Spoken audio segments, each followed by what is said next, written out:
schau dir das an. Jetzt ist direkt da geworden. Sind wir doch die ganze Nacht da draußen gesessen und haben geratscht, hä? Jetzt sag einmal ganz ehrlich, Christian, wie gefällt's dir denn wieder daheim? Ganz gut. Ja, hat sich ja gar nichts verändert. Seit die 15 Jahren, wo du in die Welt raus bist, weil da unser See jetzt wenig Wasser gehabt hat. Also komm. Nadel hat dir auch keins gefallen. Und unsere Fisch wandern zu klein. Herr Bonifaz, es ist alles noch genauso wie damals.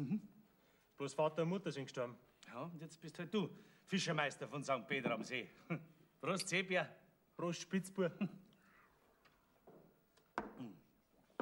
Glaubst du, ich kann mich heute den Schnaps der Trinker so erfreut habe, dass du wieder da bist? Du bist doch noch immer der gleiche, Herr Lodri. Bin ich, ja. Ein paar Jahre älter, aber das sieht ja kein Blinder, ne? Herr Bonifaz, mit der Arbeit wird's was haben bei mir. Wieso? Jetzt bin ich 15 Jahre zur See gefahren. Von der Fischerei werde ich nicht mehr viel wissen. Ach, Christian, das lernst du ganz schnell wieder. Außerdem, das Wichtigste, was du jetzt zuerst lernen musst, ist ja nicht die Fischerei, sondern die Jägerei. Was für Jägerei? Mädchenjägerei. Wieso? Weil in das Haus da eine junge Fischerin reingehört. Jedenfalls mit der Monika geht's nicht mehr. Monika? Wer ist Monika? Ach, die kennst du noch gar nicht. Die haben wir eingestellt, gleich nachdem du damals weg bist, nicht? Und jetzt ist sie selbstständige Wirtschafterin. Man, damals war sie noch jung und sauber, nicht? Aber jetzt ist sie halt schon ein bisschen überständig, nicht? Ja. Und stocksauer, dass sie noch nicht unter der Haube ist. Darum habe ich gemeint, gehört da eine junge Frau rein. Schon wegen der Nachkommenschaft. Stimmt's oder habe ich recht? Eine Frau, Herr Bonifaz, da habe ich auch schon dran gedacht. Ja, das ist natürlich eine Glückssache, gell? Ich weiß nicht, ob du den Spruch kennst. Heiraten ist wie das Fischen. Schmeißt Angelweiten aus, möchtest einen Goldfisch erwischen, einen alten Schlappschirr ziehst du raus. Naja, hoffentlich habe ich Glück. Wieso? Hast du schon eine in Aussicht? So halb und halb. Ach so, noch nichts ganz. Ja, Moment einmal, du warst ja die ganzen 15 Jahre nicht in Deutschland, dann ist ja das eine Ausländerin. Nein, von Hamburg. Also doch eine Ausländerin, ja. Und wie schaut's aus? Keine Ahnung. Du kennst das gar nicht. Nein, ich hab's durch die Zeitung kennengelernt. Ah, ist das eine, die in der Zeitung schreibt? Nein. Herr Bonifaz, da. Lies einmal. Na ja. Negerin gibt Jatztanzunterricht. Was? Eine Schwarze? Nein, das rot angestrichene da unten, das musst du lesen. Ach so. Obwohl, eine Schwarze hätte ganz gut zu uns nach Bayern herpasst, nicht? Also, Adam. Adam, wo bist du? Ja, verreckt. Das geht ja gut aus. Wo ist der einsame Mann, den ich als liebes Hausmütterchen glücklich machen kann? Bin bescheidene Frohnatur, blond, von angenehmen Äußeren und heiterem Gemüt. Wo finde ich das lang ersehnte stille Glück? Nur ernst gemeinte Zuschriften von ebenso einsamen Männern, nicht unter 35 Jahren. Na, ist die 40. Okay, Unter Glück im Winkel Hamburg Hauptpost lagernd. Christian. Und auf die Todesanzeige hin bist du der Adam von der Zeitungsbraut geworden, oder was? Geschrieben habe ich halt. Bist du ein Mordstrom, Lackelmannsbild. Warst jetzt nicht so viel, dass du selber eine aufzwickst? Dass du wenigstens gewusst hättest, wer es ist und wie es ausschaut? Bonifaz, als Matros habe ich noch nie eine Gelegenheit, dass man Mädels so näher kennenlernt. Ah ja. Naja, wie ich die Nachricht gekriegt habe, dass ich heim muss zum Übernehmen, da habe ich gesehen, dass es höchste Zeit wäre zum Heiraten. Ja, und wie dann in Hamburg zufällig in der Zeitung das Inserat liest, da habe ich mir gedacht, probierst du es einmal auf die Weise. Vielleicht hast du Glück. Ja. Wie lange kennt ihr euch jetzt schon schriftlich? 6 Wochen. Du, brieflich sind wir uns schon vollkommen einig. Fällt bloß noch das Mündliche, gell? Das wird ein Gezwitscher werden. Schau mal, was man schreibt. Ein Liebesbrief? Ja. Allah, schau, ich hab noch nie einen gekriegt.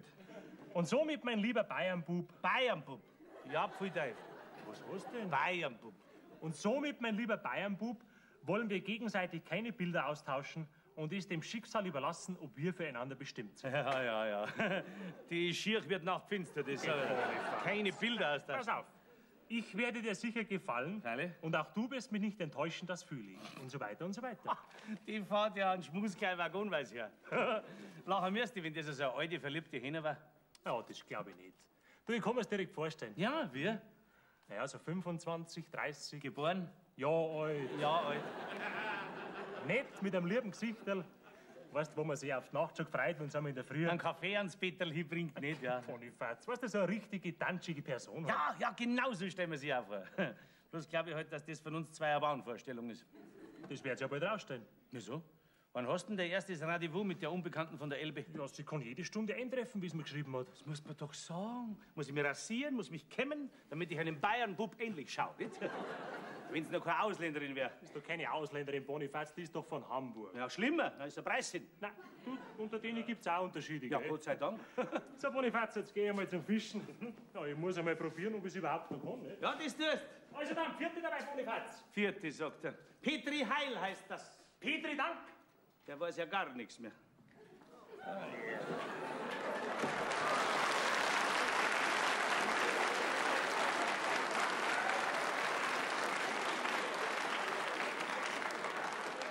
Prost, Bonifaz, mit dir trinke ich am liebsten. Sauft dir in aller Herrgottsfrische aus der Schnapsflaschen. Ach, die liebe Monika. Und mir läuft schon in aller Herrgottsfrüh der Unkampe die Weltverdruss über den Weg. Wegen dir lasse ich mir eine neue französische Frisur machen. Der Tag geht schon gut an, hat der Gneisel gesagt, heute werde ich gekippt. Die ganze Flaschen ist leer. Ja. Wo ist denn der Schnaps gekommen? Den habe ich eingeweckt, damit ich aufgeweckt bleibe. Du, wo ist denn der Christian? Beim Fischen. Ja, was erzählt er denn alles? Hast du nichts gehört? Deine Ohrwaschel passen doch sonst so gut an jedes Schlüsselloch hin. Du, geh, ich horch nicht. Nein, darum sind wir auch vors Haus gegangen. Ja, was habt ihr denn alles geredet miteinander? Ja, das darf dich interessieren, gell? Ja, hast du ihm auch gesagt, dass außer dir noch eine Wirtschafterin da ist? Ja, ja, das habe ich ihm schon gesagt, dass noch eine alte Magd da ist. Magd, sowas Unverschämtes. Gar so alt bin ich auch wieder nicht. Aber recht viel älter darfst du nicht mehr werden. Du meinst, dass ich da bleiben darf? Ja, warum sollst du nicht da bleiben dürfen? Ja, nein, weil ich halt doch ein paar Brocken aufgeschnappt hab von ja. dem, was ihr geredet habt. Da habe ich auch was vom Heiraten verstanden. Ja, da hast du richtig verstanden. Na, aber lang nicht alles. Na, wie zu unserer lieben Frau bet. Dass du besser hörst. Nein. Dass sie den Christian erleuchtet und ihn vor einer Heirat bewahrt. Sag mal, was bekümmert denn dich das alles? Ja, mei, weil er halt dann doch vielleicht überflüssig wäre. Komm, komm, das sagst du ihm alles selber, gell? Aber nicht in dem Aufzug, sonst bist du gleich unten durch. Ja, verschwind, sonst sieht er dich noch in deinem Neger-Klischee. Ja, das weiß ich schon selber, dass man so nicht zum Mannsbild geht. Ja, also dann zieht die um und schaut, dass der Kaffee fertig wird. Ja, du, ich mache ihm einen recht guten, aus lauter Bohnen. Ah, ja. Und so stark, dass er 3 Tage lang nicht mehr schlafen kann. Wenn er dich so sieht, na, kann der überhaupt nicht mehr schlafen. Geh zu jetzt. Doch nicht so viel.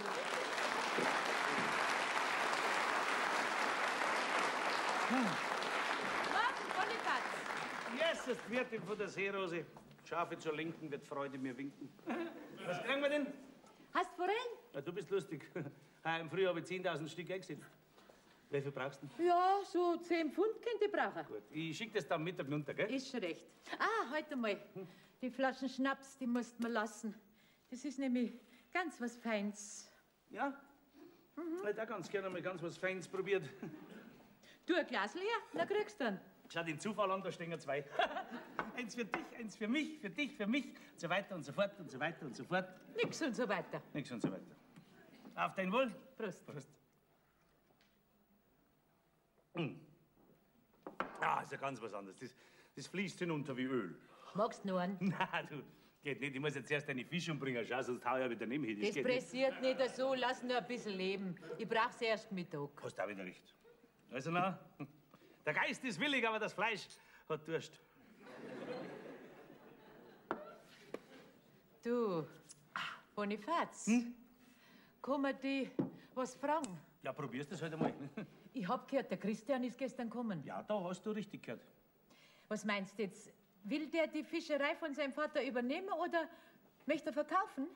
Ja, da kann ich dir noch nichts Genaues sagen. Wie kommst du jetzt überhaupt auf die Frage? Weil der Schwoyer gestern bei mir drunten gesagt hat, es bleibt dem Christian gar nichts anderes übrig, als dass er verkauft. Von der Fischerei versteht er doch nichts mehr. Und überhaupt, wenn einer mal 15 Jahre lang mit allem Wasser gewaschen ist, den halt's nimmer daheim. Jetzt hab ich mir gedacht, wenn das wirklich so ist, wie der Schwoyer sagt, dann kauf ich dem Christian seine Sache ab. Ich möchte mich sowieso gern vergrößern. Da möchte ich gern zuschauen. Bei was? Wenn du dich vergrößern lässt. Ah, na, ich möchte ein Strandbad machen aus dem Christian sein Grundstück. Der Schwoyer möcht's nämlich auch. Aber bevor es der kriegt, zahle ich lieber um 10.000 Mark mehr. Und deswegen hast du jetzt, vorsichtshalber, bei mir mal 10 Pfund Forellen bestellt. Ja, nicht gerade deswegen, schon auch wegen der geschäftlichen Verbindung und so. Also, gell, Bonifaz, wenn du was Sicheres weißt, dann sagst du mir's. Auf einen 100er oder 2? Oder 3? Nein, 2 gelangen schon. Also, da kommt's mir nicht drauf an. Ja, du bist ja die aufgelegte Verführerin. Also ich, wenn der Christian wäre, hätte ich besinnungslos zusammenheiraten. Schon wegen Strandbad und so, nicht? Okay. Ah, da wäre ich doch dem Christian wohl schon zu alt. Zum Baden? Na, zum Heiraten. Also ich weiß nicht, was du hast, Wirtin, du schaust doch wirklich aus wie eine 30-Jährige. Ja? Bei Sonnenfinsternis. Du Geil, Nein, du nein, so- ich meine... meine, man muss die nur bei der richtigen Beleuchtung anschauen, dann geht einmal Licht auf. So habe ich gemeint, nicht? Ja. Guten Morgen. Ja, der Schwuer, grüß dich Gott. Möchtest du auch Forellen? Wieso? Aber heute der Tag der Forelle ist. Na, mir gibt's den Hechten. Echt, das ist auch recht. Wenn das so weitergeht, beginnt bei uns heute das große Fischsterben. Ja, nachher geh ich wieder. Ja, lass dich nur nicht aufhalten. Nein, von dir einmal gewiss nicht. Die bringt der Fisch dann selber runter, gell? Ja, ist schon recht. Warum? Hast du auch Fisch gekauft? Ja, Forellen. Aus dem gleichen Grund wie du dein Hecht. Was heißt denn das? Dass du den Hecht bloß kaufst, damit du spionieren kannst, ob der Christian verkauft, du feiner Hecht. Ja. Warum hast nachher du Forellen gekauft? Weil ich keinen alten Hecht nicht mag. Was? Soll das vielleicht auf mich gehen, ha? Nein, Sie Moment, jetzt nicht streiten. Zu eurer Beruhigung kann ich sagen, dass der Christian bestimmt nicht verkauft, weil er nämlich heiraten will und die Fischerei selber weiterführt. Ja, freilich. Ja, hat er den Schöni? Natürlich. Sonst könnte er ja nicht heiraten. Doch nicht einmal dich. Vielleicht. Dann tut er mir leid. Warum? So jung und schon stockblind. Mein lieber Hecht, wenn du wieder einmal eine kleine Forellen im Maul hast, dann darfst du aufs Zuschnappen nicht vergessen. Oh.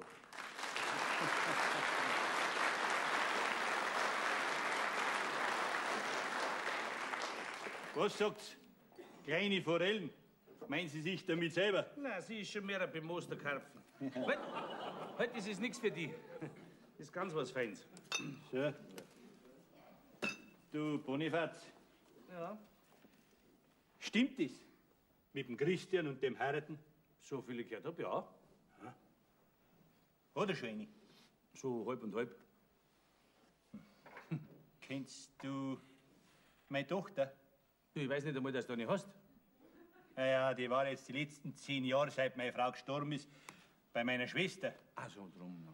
Du, die hat sich rausgewachsen. Ja. Das ist ein sauberes Mädel geworden. Ganz der Papa halt, gell? Ja, magst du auch? Nein. Du meinst, dass sie da nichts rangieren lassen? Inwiefern? Na, ich meine, wenn meine Eva und der Christian aneinander einen Gefallen findeten und wenn eine Heirat draus werden tät, mei, dann täten die zwei Besitztümer zusammenkommen, nicht? Und ich könnte der grausamen Seros einen Strampab vor die Nasen hinsetzen, der sie gewaschen hat. Das ist eine feine Idee von dir, ja. Hey, das sagst du. Ja, probierst das halt einmal, beziehungsweise der Evel, nicht? Vielleicht beißt der Christian Nein in den Apfel. Aha. Die schicke ich um Fisch rüber. Genau. Sie kennt dich ja nicht. Und den Christian kennt sie auch nicht. Da könntest du sie, als Unbekannter natürlich, ein bisschen aushorchen. Weißt? Soll der Schaden nicht sein? Ja? Ja, was könnte ich denn da verdienen, wenn ich der Evel aushorch? Also, Ja, ja. naja. Da geh her. Hast einen Zehner. 10er. Ja. Da höre ich gar nichts. Erpresser. Ja. Hast noch mehr einen Zehner? Ja, jetzt? Jetzt rauscht's schon ein bisschen in meinem Trommelfell, gell? Ja. Aber schwach halt, gell? Ganz schwach. Grutzinesen. Tu die 2 Zehner her, kriegst einen 20er. Ja. Da hab ich einen 50er rausspitzen sehen, schon, ja? Ja, ist schon gut, Ja. das hab ich auch gemeint. Siehst du, Scheuer, jetzt höre ich alles rein und klar, was du hören willst. Das ist ein Manneswort. Aber du, Bonifaz, die Geschichte bleibt unter uns, gell? Ja, selbstverständlich. Und uns. Nimmst du dein Hecht gleich mit? So, freilich, ja, freilich. Also, dann geh weiter. Du, Bonifaz, sag mir, hast keinen Haifisch? Nein, sind wir gestern ausgegangen. Schade, bei den hätte ich der Seeros ins Bett nägelt. Na, freilich, dass der Fisch verreckt. Ja.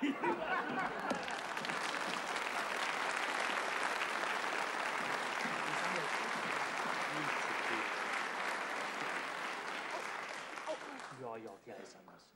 Fräulein, seien Sie mal bitte nicht böse. Ich hab's wirklich nicht mit Absicht gemacht. Nein, das ist halt ein bisschen blöd gegangen. Na, jetzt schauen wir mal nach unserem Patienten. He? Donnerwetter, der sitzt aber. Also, das ist mir auch noch nicht passiert, dass ich mit der Hangel ein Mädel gefangen hab. Naja, jetzt müssen wir jetzt schauen, ob wir ihn rauskriegen. Au, Tut's weh? wo ich nicht. Ach, wie heißt doch gleich wieder das alte Sprichwort, das sagt, wer dich liebt, der macht's mit einem kleinen Ruck. Ja, Ja, haben wir doch schon den bösen Haken. Gott sei Dank. Jetzt werden wir schön verbinden und alles wird wieder gut. Moment, ich kann nur schnell das Verbandszeug. Ja, gell? bitteschön.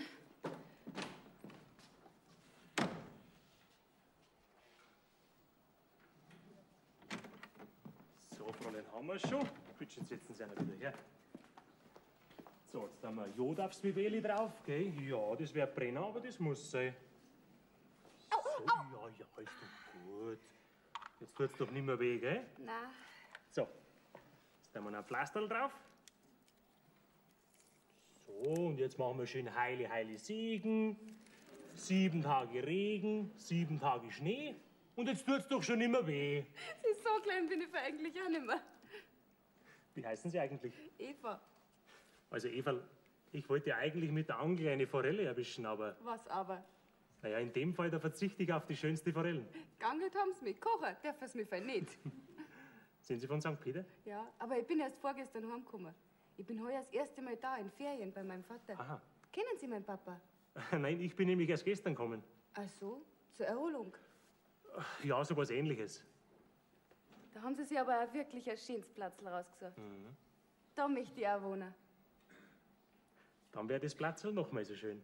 Jetzt muss ich aber gehen, sonst schimpft mich mein Vater. Der ist im Stand und lässt mich suchen vor lauter Angst, es kann mir was passiert sein. Schon. Ja, mei, auf Wiedersehen. Wiederschauen, Eva.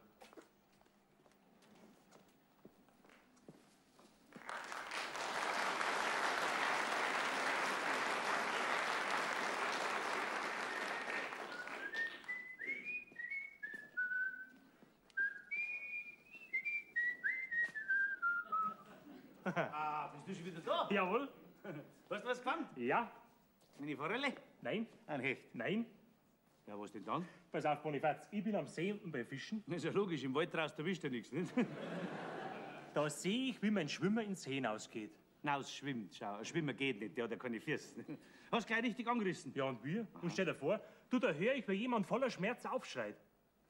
Ein Fisch, der aufschreit, kenne ich keinen. Ja, das war ja auch kein Fisch. Na? Du, ich steige auf den Felsen auf.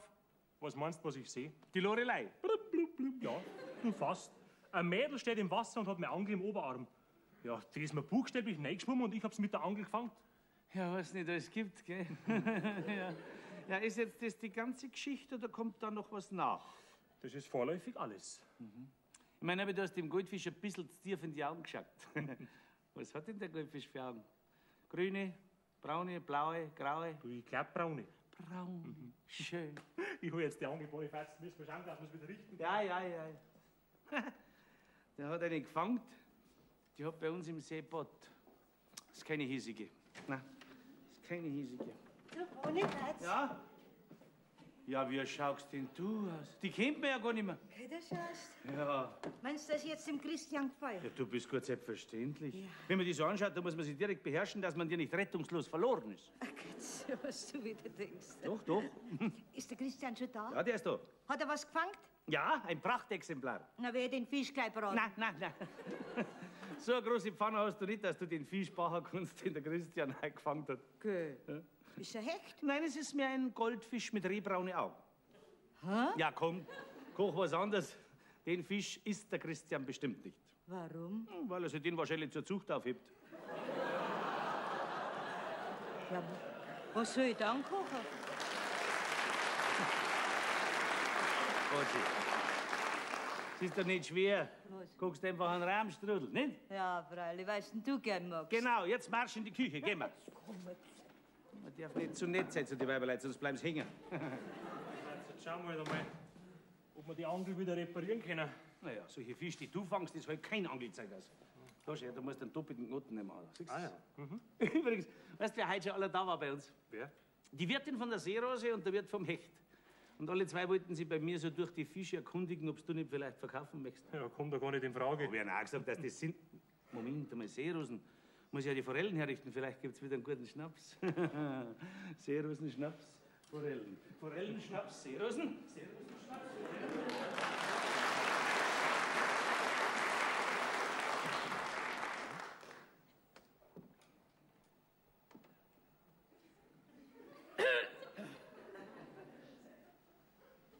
Grüß Gott, Herr Christian. Grüß Gott. Sie kennen mich nicht, gell? Ich bin die Monika, die Wirtschafterin. Ach, Monika, grüß dich Gott.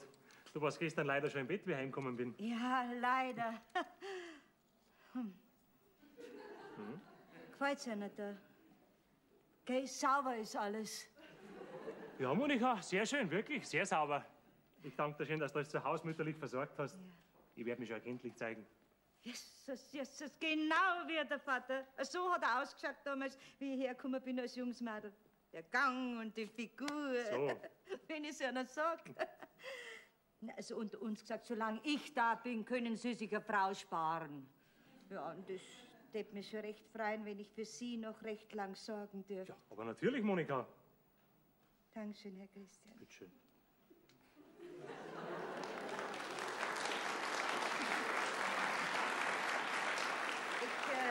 Ich werde mein Möglichstes tun, damit Sie mit mir recht zufrieden sind. In jeder Beziehung. Ui, ja, was ist das, hä? Da muss ich ja gleich schauen, dass ich die mit dem Bonifaz verkuppelt. Die ist ja im Stand und geht auf mich los. Bonifaz!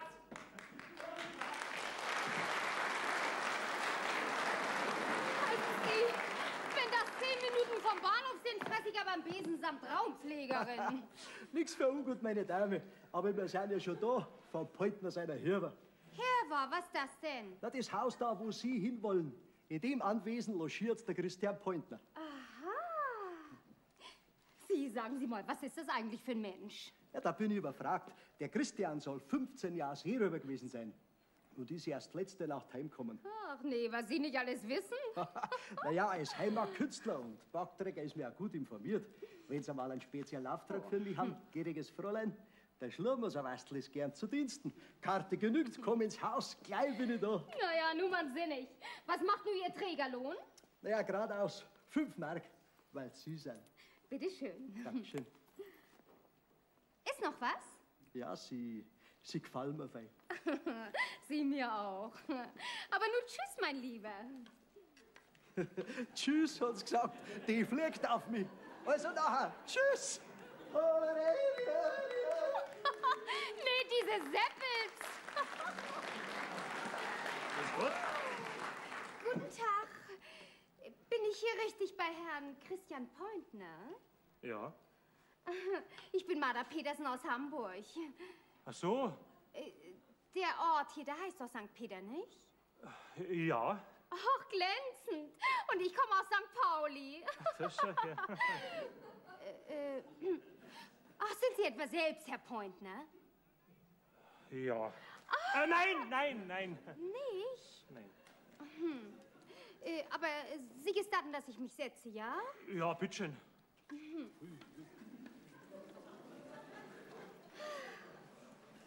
Also wissen Sie, hier ist es ja entzückend schön. Naja, wenn es Ihnen nur gefällt. Ach, Sie sind wohl das Fräulein Braut. Ja, so ungefähr. Woher wissen Sie denn das? Naja, er hat mir's erzählt. Er? Ach, Sie sind sein Bruder. Nein, ich bin sein Fischerknecht. Oh, wie schade. Sagen Sie mal, wie ist denn der Christian eigentlich? Ach, ich könnte nicht klagen, er ist ein lieber Kerl. Tja, das habe ich schon aus seinen Briefen ersehen. Ist er hübsch? Hübsch will ich nicht sagen, aber sehr nett. Aha. Hat er was an Hacken? Wo bitte? Ich meine, ist er vermögend? Ja, sein Besitztum dürfte so 200.000 bis 250.000 Mark wert sein. Naja, besser als gar nichts. Kann man die anderen Schwächen schon in Kauf nehmen, nicht? Ja, das finde ich auch. Wo ist er denn eigentlich? Ja, wo ist er denn eigentlich? Beim Fischen? Ja, beim Fischen am See drunten vor einer halben Stunde wird er sicher nicht zurück sein. Oh, sagen Sie mal, wo kann ich denn hier wohnen? Wohnen? Ach so. Ja, wo könnten Sie jetzt gleich wohnen? Naja, vielleicht unten in einem Gasthof am See, da mieten Sie sich ein Zimmer. Ach, ja, und mein Gepäck? Naja, das lassen Sie stehen, bis Sie wissen, wo Sie wohnen. Na gut, wie Sie meinen. Ich danke Ihnen auch schön für Ihre liebenswürdige Aufklärung. Und sagen Sie Herrn Christian ja nichts von meiner Ankunft. Ich will ihn nämlich überraschen. Das wird eine Überraschung werden. Also tschüss denn. Ja, tschüss denn. Tschüss.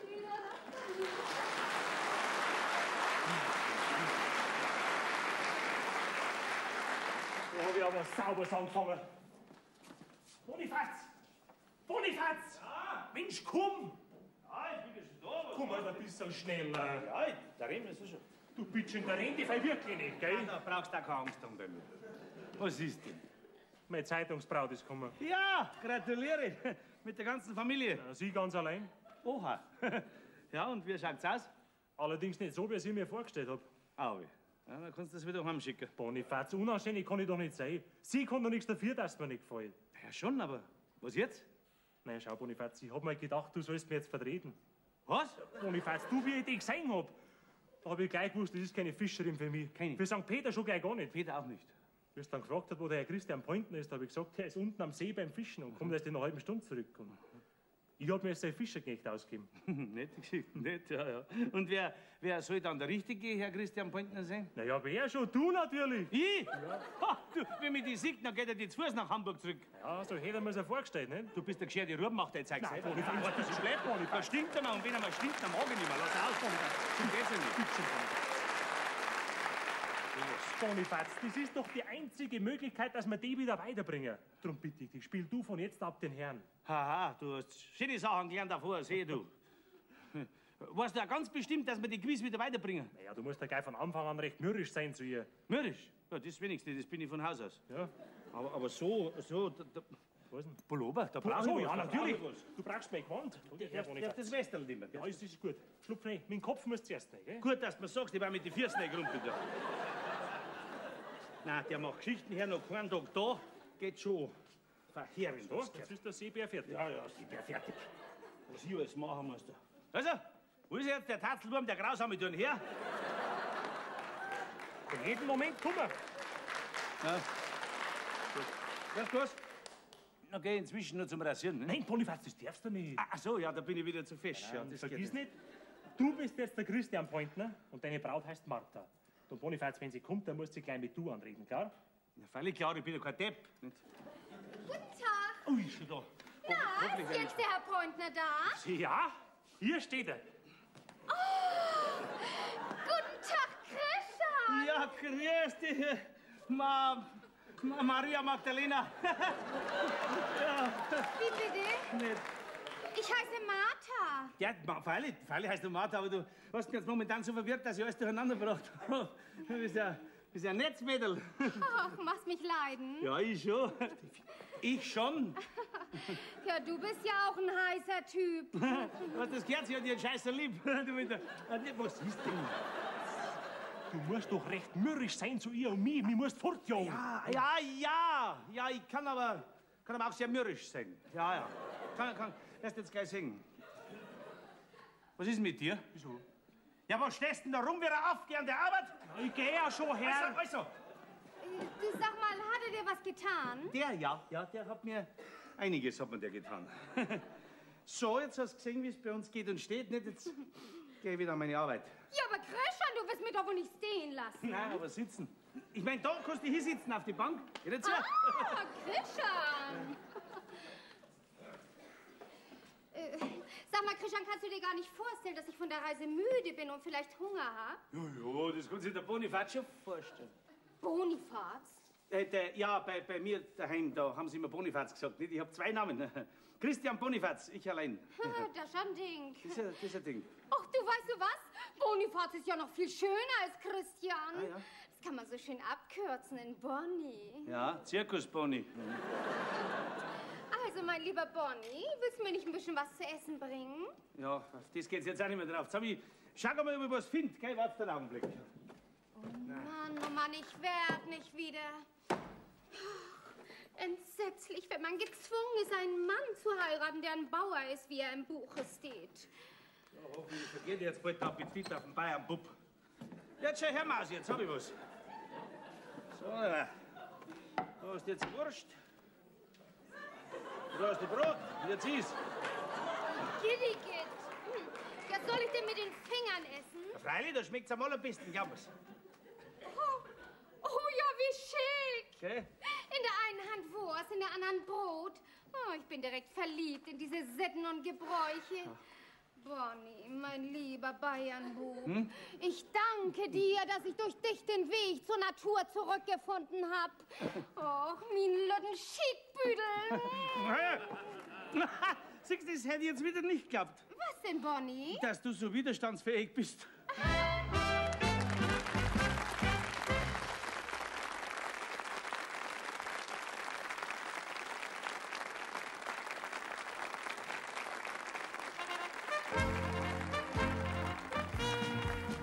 Wer lang jodelt, hat ein langes Leben. Und was Schöneres kann's nicht leicht geben. Wer lang jodelt, hat ein langes Leben. Und ich jodel jeden Tag, jodel wann ich mag, jodeln macht's mir keine Plan. Ich find Jodeln wunderbar, darum ist es klar, Jodel werd ich nur mit 100 Jahren.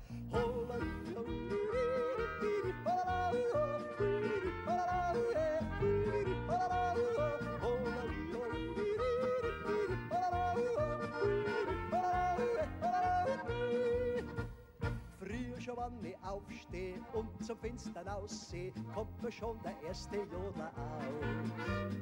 Wenn die Sonne lacht und wenn es blüht und kracht, wer jodelt, der ist halber fein heraus. Wer lang jodelt, hat ein langes Leben. Und was Schöneres kann's nicht leicht geben. Wer lang jodelt, hat ein langes Leben. Und ich jodel jeden Tag, jodel wann ich mag, jodeln macht's mir keine Plan. Ich find Jodeln wunderbar, darum ist es klar, Jodel werd ich nur mit 100 Jahren.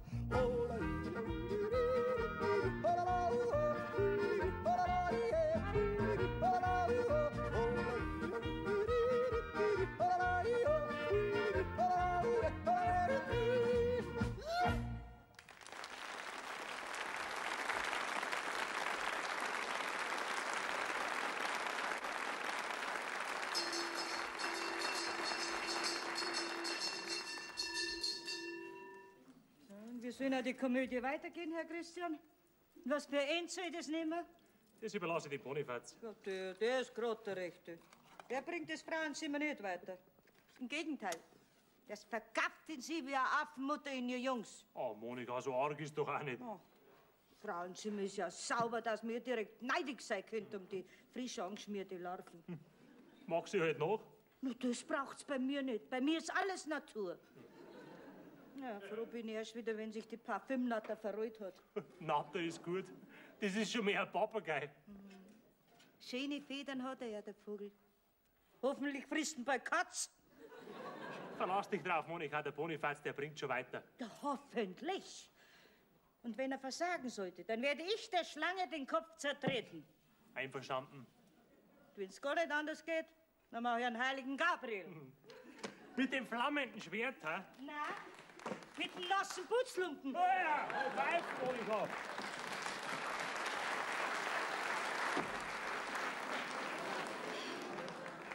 Kommen Sie, Bastel, stellen Sie nur die Koffer hier ab. Soll ich nicht doch lieber warten? Amit, überlegen Sie es gerne wieder anders und dann haben Sie Kontaktträger. Brauche ich auch gar nicht. Hier lasse ich mich häuslich nieder. Ja, wollen Sie vielleicht gar länger bei uns bleiben? Für ganz mein Bester. Ja, wie das? In Vertrauen gesagt, Herr Pointner und ich sind so gut wie verlobt und heiraten demnächst. Jetzt wird's heute höher wie vorn. Na, ist das eine Neuigkeit? Und ob das eine ist, da heiraten Sie also ins Fischerhaus ein und werden dann so quasi eine Hirsige. Hirsige, was ist das denn? Ja, das heißt, dass Sie eine Dasige werden. Hirsige, Dasige, das verstehe ich nicht. Hört sich beinahe an wie Chinesisch. Ist aber borisch. Also diese Seppelsprache ist für mich ein spanisches Dorf.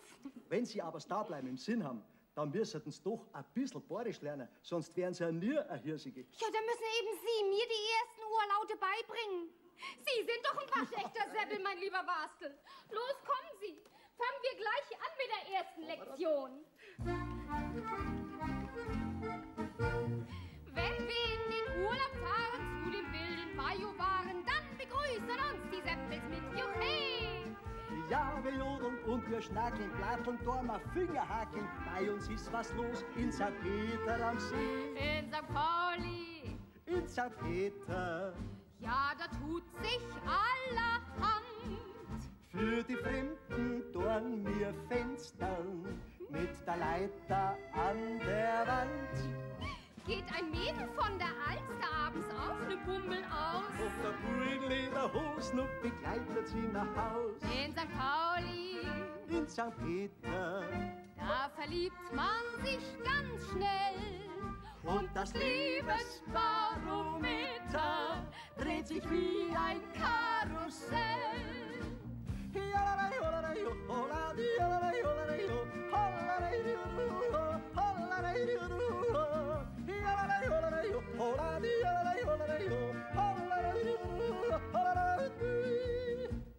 Wozu in den Süden reisen, wenn die Männer hier beweisen, dass sie mit uns flirten wie am Mittelmeer?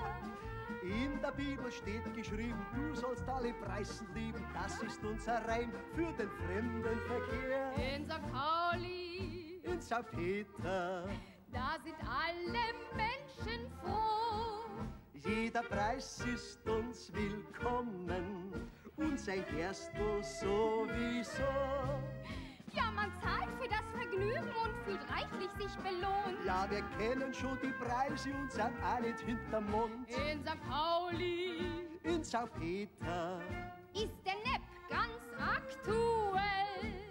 Ja, da fährt das Wirtschaftswunder mit dem Preisenkarussell.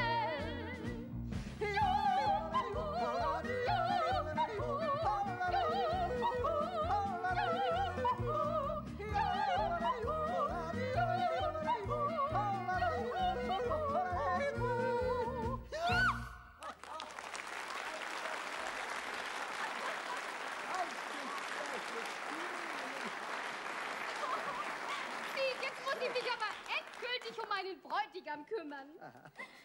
So, mein lieber Wastel, das ist für den Gepäcktransport und die bayerische Lektion. Mein lieber Bua. Dankeschön, Fräulein. Bin recht zufrieden. Und die lassen wir's nicht nehmen, die fliegt auf wie eine Mondraketen.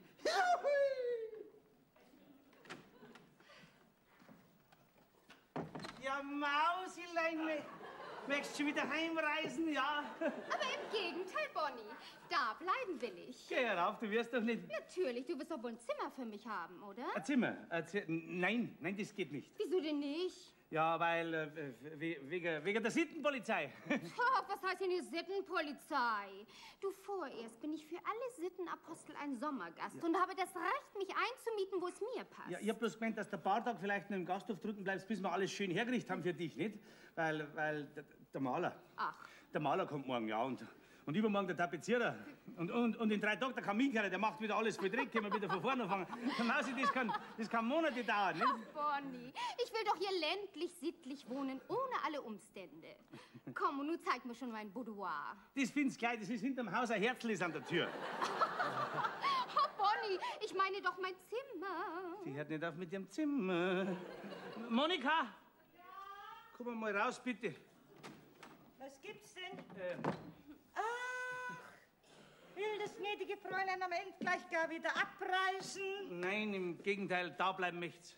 Aber doch nicht bei uns. Natürlich, wo denn sonst? Natürlich, wo denn sonst? Das geht auf gar keinen Fall. Das geht auf gar keinen Fall. Wo sollst du denn schlafen? Ja, wo soll ich denn schlafen, nicht? Bei mir? Was? Nein, ich meine, vielleicht inzwischen in meiner Kammer. Da, nicht? Und wo schlafst du? Oh, ich werde schon irgendwo einen Platz finden. Von mir aus schlafst du im Hähnerstall oder beim Gorsbock. Ich bin nur lieber wie bei dir. Ja. Kann ich jetzt endlich mein Zimmer sehen? Ja, gehen Sie nun auf. Das erste Zimmer auf der rechten Seite im 1. Stock. Sie können nicht fehlen. Danke, verbindlichst. Bitte. Mein Gepäck bringen Sie ja wohl rauf, hm? Das auch noch.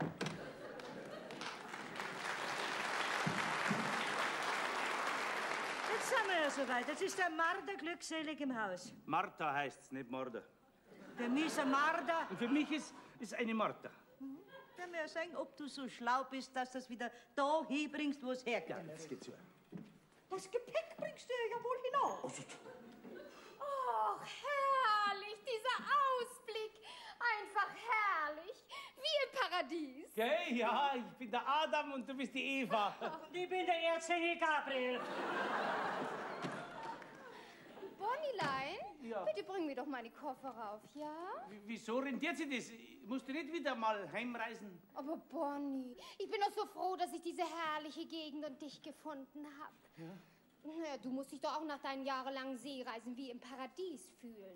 Die steigt nicht runter von ihrem Paradies. Was tue ich denn? Was mache ich denn? Halt, Mausi, das geht nicht, bitte. Das darfst nicht rauchen. Nein, das ist ein altes Holzhaus, das brennt wie Zunder. Oh, da werde ich meinen Glimmstängel eben auf der Hausbank genießen, ne? Ja. Ich komme gleich. Lass dir Zeit, passiert gar nichts, lass dir Zeit. Oh, Heimatland. Uiuiui, dieser anhänglicher wie ein Gewandlaus. Was mache ich denn, was mache ich denn? Also die, wenn ich wieder gut rausbringe, dann rutsche ich auf die Knie nach Altötting, das schwere ich mir. Das ist ja fürchterlich.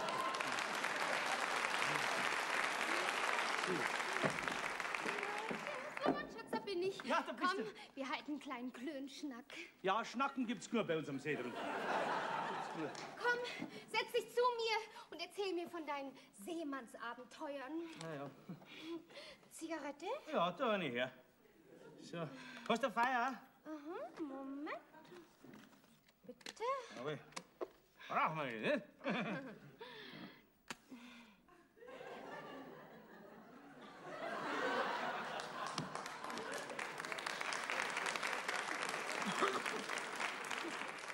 Bisschen Rast.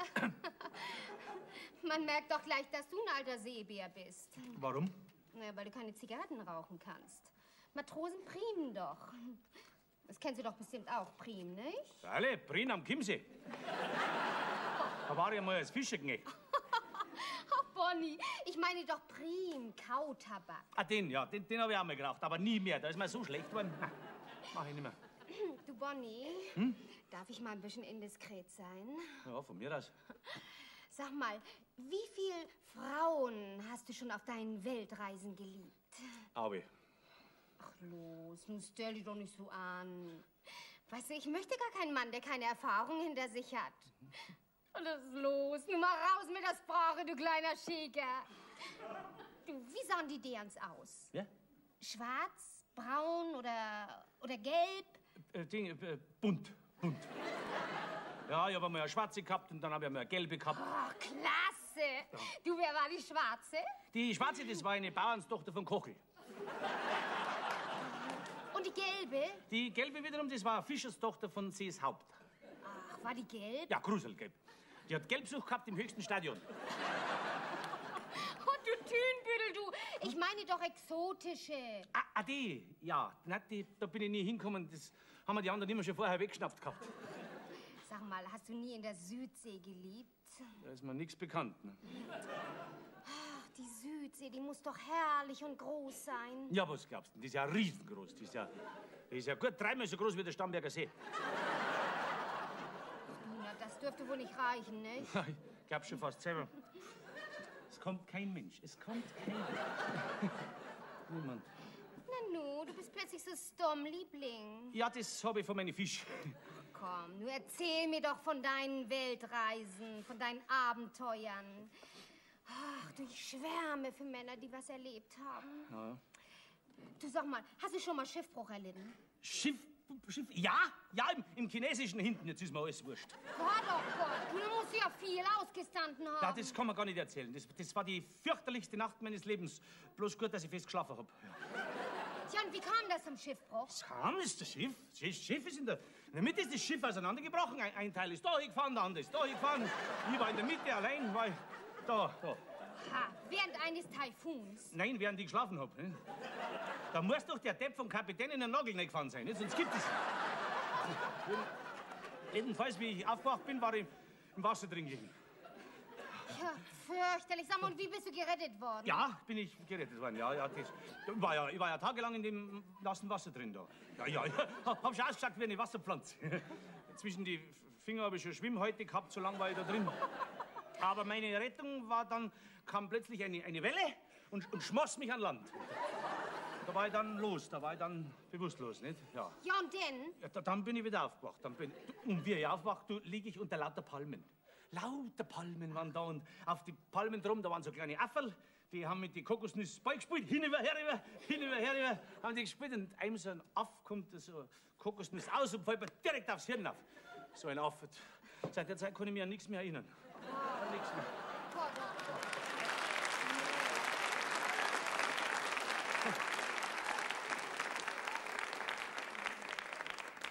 Gott, du Ärmster, die Erzählung regt dich wohl bannig auf, was? Die regt mich unbandig auf, ja, da komme ich direkt ins Schwitzen.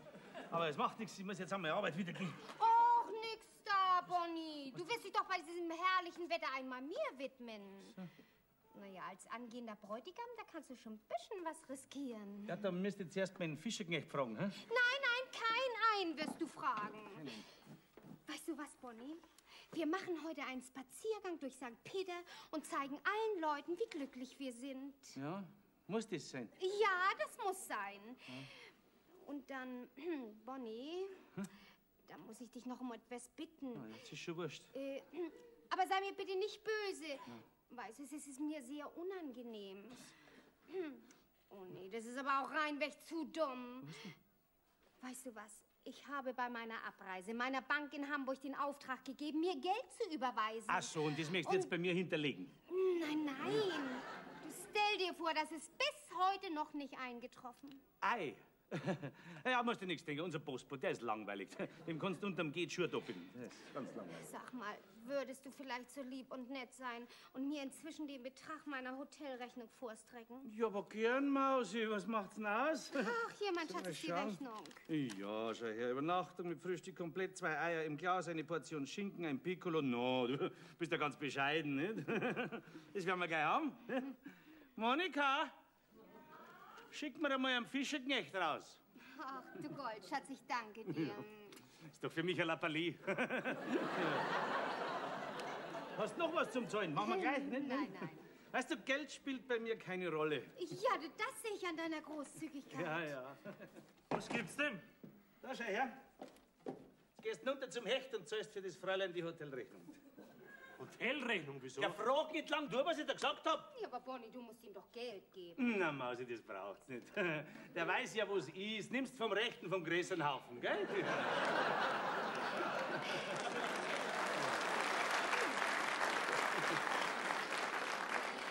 So, Bonnie, und ich gehe jetzt runter zum See und erwarte dich dort zu einem Spaziergang. Ja. Aber lass mich nicht zu lange warten. Nein, nimm ein Fahrradl.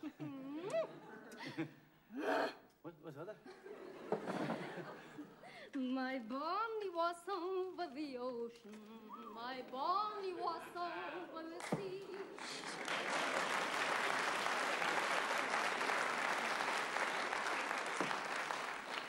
Die hat einen Vollhammer. Aber nicht ungefährlich, sag ich dir gleich. Die geht aufs Geld los. Schwöre ich dir. Wenn das so weitergeht, sind wir bald bankrott. Ja. Außerdem schlafe ich heute Nacht bei dir. Bei mir? Wieso? Ja. Weil unsere gemeinsame Braut gerade mit Sack und Back in meine Kammer eingezogen ist.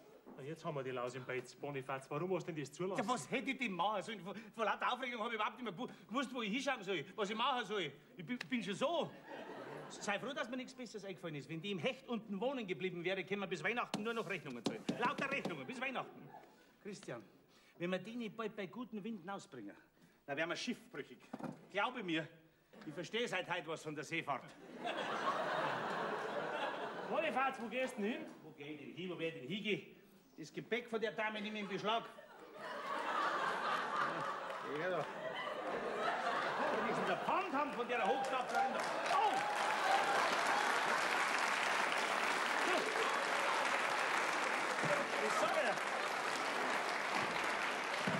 Ich sage dir, wenn das lauter unbezahlte Rechnungen sind, was da drin hat, sind wir erledigt.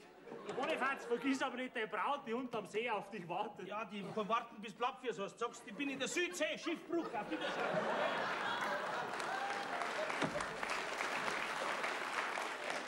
Ja, ich misch mich da nicht rein.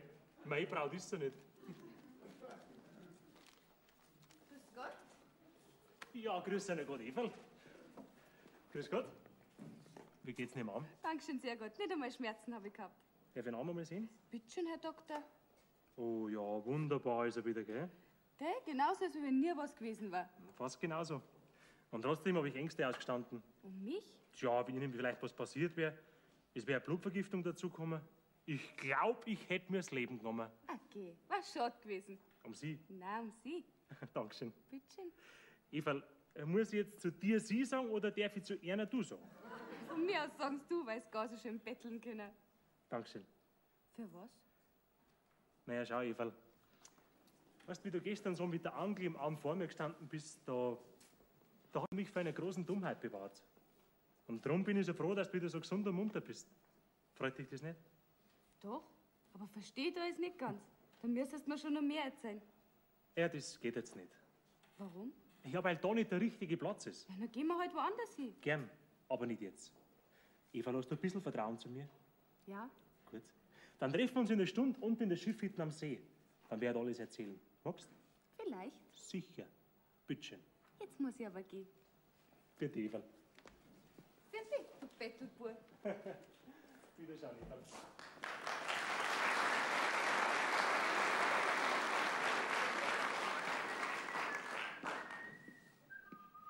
Grüß Gott.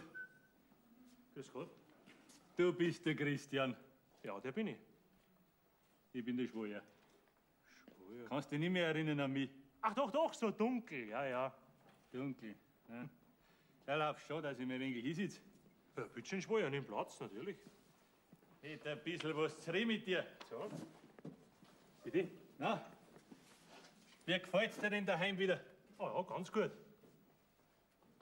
Ich war ein guter Freund von deinem Vater. Und der gleiche gute Freund bin ich zu dir auch. Ja. Und darum sage ich in aller Freundschaft, wenn's dir einmal zu fad werden sollte bei uns, dann kommst du vertrauensvoll zu mir. Und wenn's wieder in die Welt hinausgehen willst, weißt du was? Dann kaufe ich dir den ganzen Zauber da ab. Ich zahle dir jeden Preis. Ich danke dir schon, aber das kommt nicht in Frage. Weißt du, ich denke nämlich ans Heiraten. So. Schade, dass meine Tochter nicht die auserkoren ist. Dies wäre ein Gespann und eine Verwandtschaft. Ja, da kann man nichts machen, gell? Leider. Ja, du schwör ja, dass ich nicht vergiss und weißt, gerade da bist. Ich zahle dir gleich die Hotelrechnung für das Fräulein Petersen, die heute bei dir übernachtet hat. Ach so, ist das vielleicht diejenige? Nein, die meine ist schon eine hiesige. Ja. Stimmt schon. Ah, danke schön. Ich meine, eine saubere Amsel ist schon. Ja, aber wir haben ja auch saubere Madeln im Dorf. Auf Wenn sie alle nicht so Fälle. raffiniert sind, ne? Ich heirate mit Sicherheit, schwör. Ja, freilich.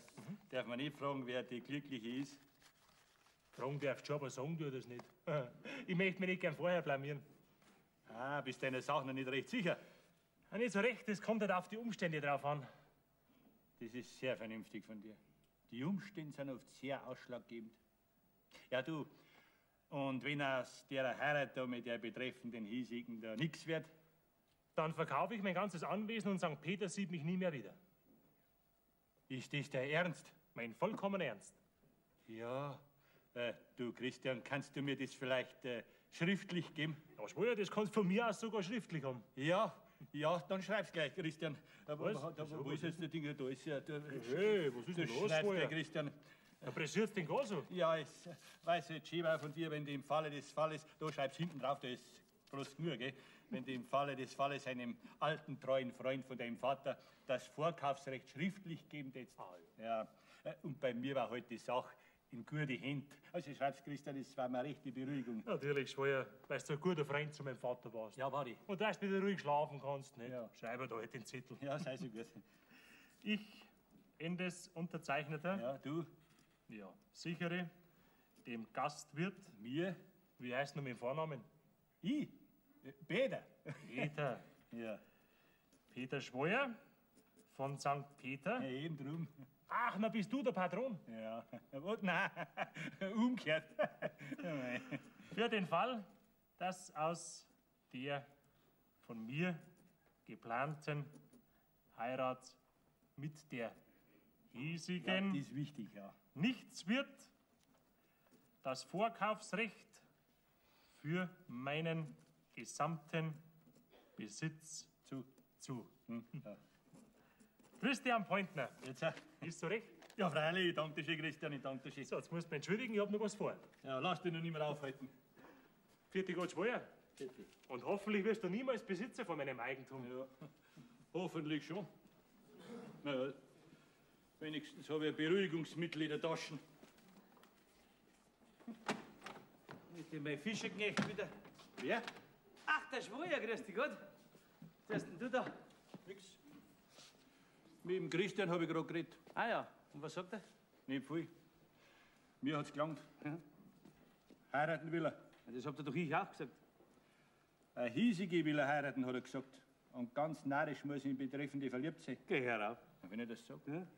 Wenn die Heirat mit der nicht zusammengeht, hat er gesagt, dann verkauft er alles und St. Peter sich nimmer. Nein, das glaube ich nicht. Glaubst du es halt nicht? Das glaube ich nicht. Da, mir hat er sogar schon schriftlich das Vorkaufsrecht gegeben. Ja? Da, lies. Vorkaufsrecht. 2 Eier im Glas, ein Piccolo, was? Ah, was? Nein, da hinten Ach drauf. so, hinten. Das ist nicht der hiesigen. Hies? Wer kann denn das sein? Was sind? Halt. Was tatst denn du damit? Weg. Ja, keine Ahnung. Weiß nicht. Hast du? Keine Ahnung. Ich hab nicht mehr einen Dunst. Außerdem mit den paar Mädel, die wir da haben, ist ja der Christian nie zusammengekommen. Ja, eben. Woher soll ich? Du. Was? Da kommt ja die Seerosen daher. Was möchte denn die überhaupt so weit da? Die ist doch auf dem Christian scharf. Ah. Jesus Maria.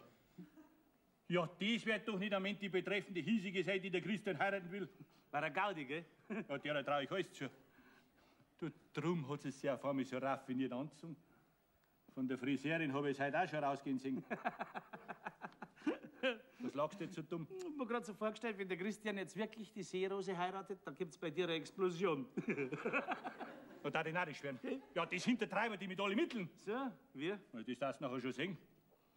Wenn ich nur bestimmt wüsste, ob sie diejenige ist, ohne die der Christian nicht leben kann. Soll ich's fragen? Naja, das wird sie dir nicht auf die Nase binden. Nicht so direkt, ich meine so durch die Blume, nicht? Ich kitzel dir das Geheimnis schon raus, wenn du willst. Na, so meinst du? Okay, nein, in den Schupfer. Was? Da kannst du alles mit eigenen Ohren anhören. Geh noch rein. Ja, das ist eine gute Idee von dir. Das ist ganz gut, aber ich kann es zwar immer noch nicht begreifen, dass der Christian so blöd ist. Halt zu Ja, aber ein jetzt. Weib hat ja mehr Kraft wie ein Schießpulver.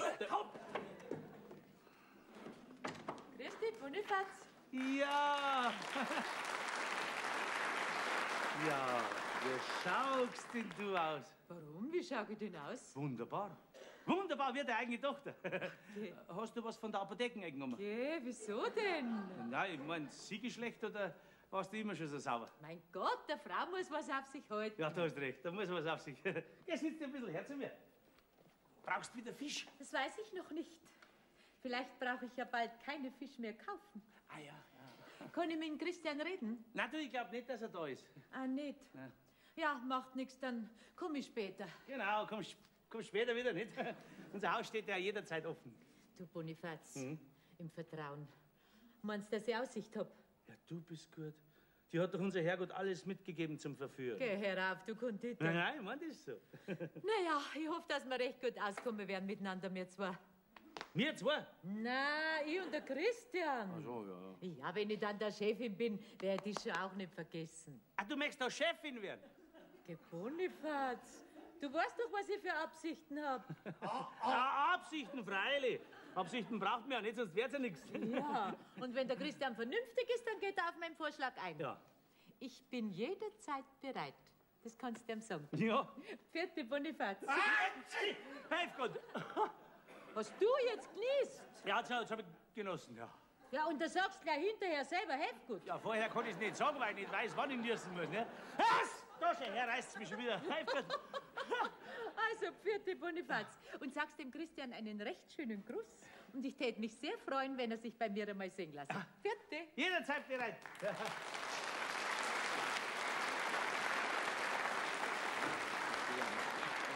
Sag einmal, jetzt hast du uns bald verraten.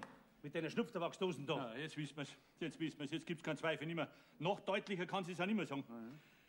Ja, ich möchte bloß wissen, was der Christian an derer gefressen hat. Ja, da ist einmal Eva die reinste Schönheitskönigin dagegen. Mei, vielleicht schwärmt er mehr fürs Mittelalter. Aber jetzt muss was geschehen. Den Triumph vergeh ich dem alten Rezept nicht, dass sie mir dann mit ihrer vergräserten Liegenschaft da eine pfundige Konkurrenz macht. Jetzt muss was geschehen. Bonifaz, jetzt kannst du was erleben. Wieso ich? Jetzt ist mir alles wurscht. Wieso? Ich hab... Da ist meine Hand drauf. Was will ich? Ein 100er kriegst, wenn mein Plan ausgeht. 100, das ist jetzt wenig, wenn ich da entlassen werde. Brauchst keine Angst haben, dass du deine Stellung verlierst, wenn ich dann einmal der Herr bin von dem ganzen Zeug da. Du bleibst, was bis jetzt warst, Und auf eine Gehaltsaufbesserung kommt's mir auch nicht noch. Fertig. Fertig, woher? Fertig. Ja, so.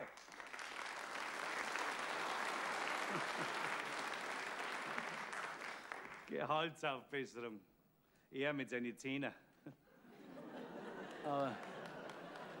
Aber jetzt kenne ich mich nicht mehr aus.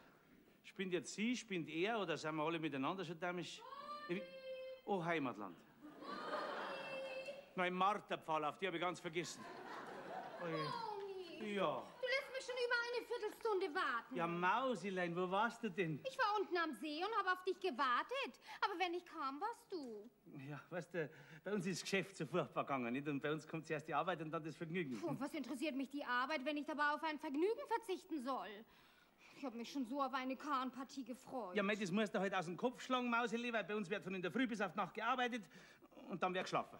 Sag mal, du hast vom kleinen See erst. Hä?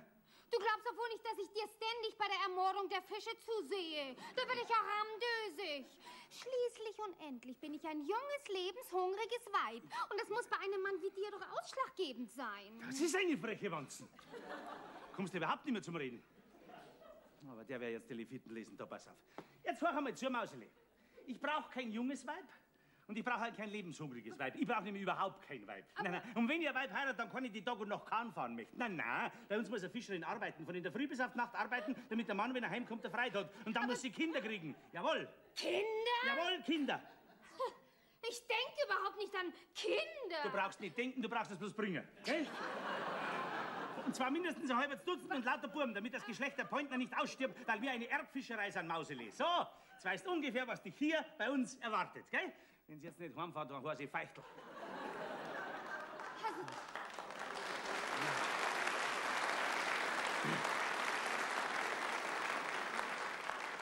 Also das hätte ich nicht gedacht. Ja, du kannst noch mehr hören, ich bin gerade so schön drin. Also in deinen Briefen warst du viel galanter. Ja, Briefe, schau, Mausi, Briefe, lauter Schmalz, lauter Schmalz. Bonnie, du bist wirklich ein Kind. Aber hübsch bist du doch in deinem Zorn. Wieso? Ja, wieso denn? Ich hab doch... Die ist nicht zum Aufarbeiten, wissen? Komm, sei doch nicht so gnarrig, du kleiner Brombeer. Weißt du was? Jetzt gehen wir schön in die Haia. Na, Haia nimmer, na, nix. Und morgen, da denken wir nicht mehr an das kleine hässliche Intermezzo. Pass auf, Mausi, du gehst jetzt schlafen, nicht? Und ich warte noch auf meinen Fischerknecht, gell? Na, du, das dürfte wohl ein bisschen dauern, nicht? Wieso? Ja, so viel ich gesehen habe, hat der alle Hände voll zu tun. Wo? Der geht unten am See Arm in Arm spazieren, genau wie wir beide das auch getan hätten, wenn dir die Arbeit nicht wichtiger gewesen wäre. Gute Nacht, Bonnie. Ja, gute Nacht. Blindschleicher. Bonnie, Schatz, Ja, was ist denn noch? kann ich heute Nacht mein Zimmer offen lassen? Ja. Ja, das kannst du ruhig offen lassen, bei uns tut da kein Mensch was.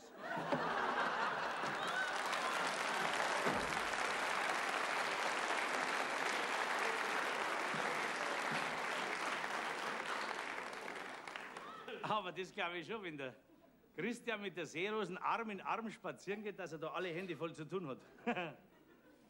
Jedenfalls schlaf ich heute Nacht da heraus auf der Bank. Weil im Haus drin da lauert der Weibsteufel und hat mir Tafel nicht. Adam langweilt sich entsetzlich und der Weiberl kriegt er plötzlich gern, gibt er Rippen her, Everl hin, Everl her, Eva führt sofort das Wort. Und verleitet, das ist gewiss, ihren Hansdampf zum Apfelbiss. Ja, die Geschichte tut's arg verdrießen, alle zwei haben's aussehen müssen. Marsch vom Paradies gleich fort. Hast nicht geheiratet? Wärst noch dort. Es steht vor der Himmelspforten, Ziel von so am Mannsbild dorten. Und St. Petrus hat entdeckt, dass mit Sünden sie befleckt. Marsch ins Fegefeuer rein. Hab gebüßt die Sünden all, war verheiratet 7-mal. Brauch ins Fegefeuer nimmer, die 7 Ehen waren viel schlimmer. Mitleidsvoll stimmt Petrus ein. 7-mal geheiratet hast. Hm?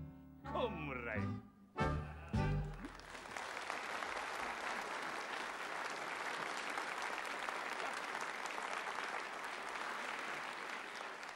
mache ich mir mal schön ins Bett.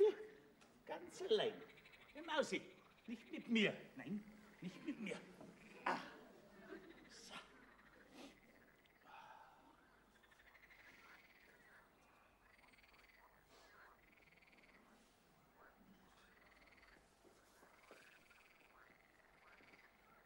Eva, jetzt kennst du die ganze Geschichte. Und jetzt weißt du auch, was die ganze Komödie zu bedeuten hat. Du begreifst jetzt, dass ich dir dankbar bin, dass du mich unfreiwillig vor einer großen Dummheit bewahrt hast. Und dass ich vor allen Dingen dem Schicksal dank, dass ich dich gefunden habe. Ja. Schau, Eva, ich bin schon weit in der Welt rumgekommen.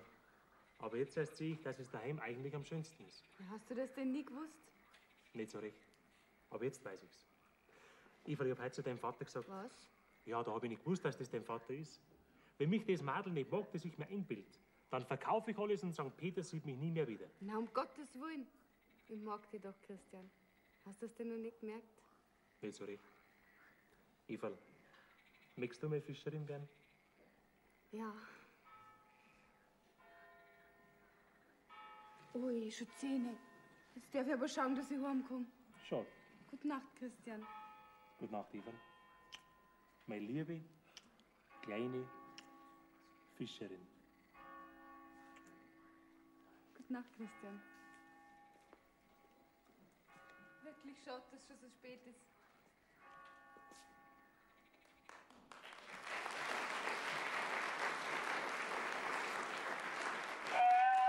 Nein! Mausi! Hilfe! Bitte! Nein, keine Kind! War Spaß! Das war alles nicht. Bonifaz! Ja, sag einmal, spinnst denn du? Was machst denn du da? Ja, was wird der Mann schlafen? Was schreist denn du da in der Nacht? Man dann schrei doch du beim Tag.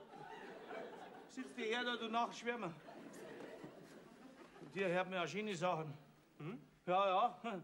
Wer war denn das, mit der du da Arm in Arm am See drunten spazieren gegangen bist? Woher weißt denn du das? Von unserer gemeinsamen Braut. Ach so. Weißt du? Ja, war deine Armschlinge. Meine Braut und zukünftige Fischerin. Ah, das ist gut. Und wer ist das, wenn man fragen darf? Ja, das ist vorläufig noch ein Geheimnis. Christian, ich bin ein guter Kerl. Fast ein Depp. Aber du sagst mir jetzt augenblicklich, wer das ist. Eine hiesige. Ja, Bonifaz hiesig. Und wie schaut's aus? Jung, fesch, ja, bildhübsch sogar. Und in 6 Wochen ist sie meine Fischerin. Na, Gott sei Dank.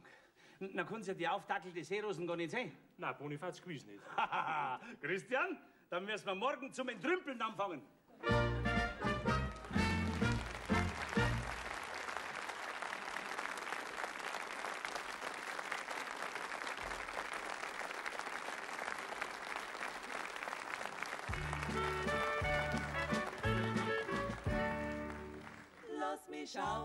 Lass mich schauen in die Eiger, die braun. Hollaredel-Dulli-o, Hollaredel-Dulli-o, in die Eiger dirf drin, sieh was ich dir bin. Hollaredel-Dulli-o, Dürriacho, in die Eiger dirf drin, sieh was ich dir bin. Hollaredel-Dulli-o, Dürriacho.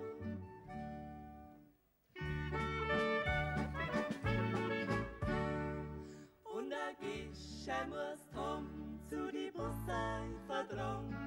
Hollaredel-Dulli-o, Hollaredel-Dulli-o, in die Eiger steht braun, kost mich frei deine Schau. Hollaredel-Dulli-o, Dürriacho, in die Eiger steht braun, kost mich frei deine Schau. Hollaredel-Dulli-o, Dürriacho.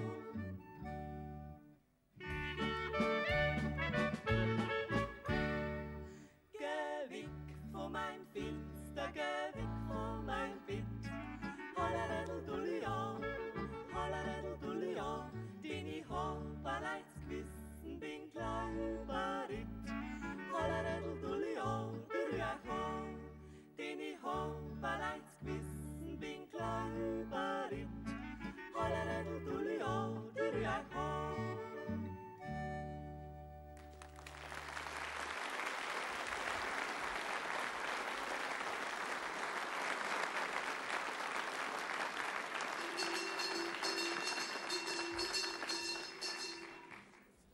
Meine lieben Blumen, jetzt kriegt ihr ein Wasser, dann wird's gleich wieder frischer drin. Na, ja, haben wir's denn?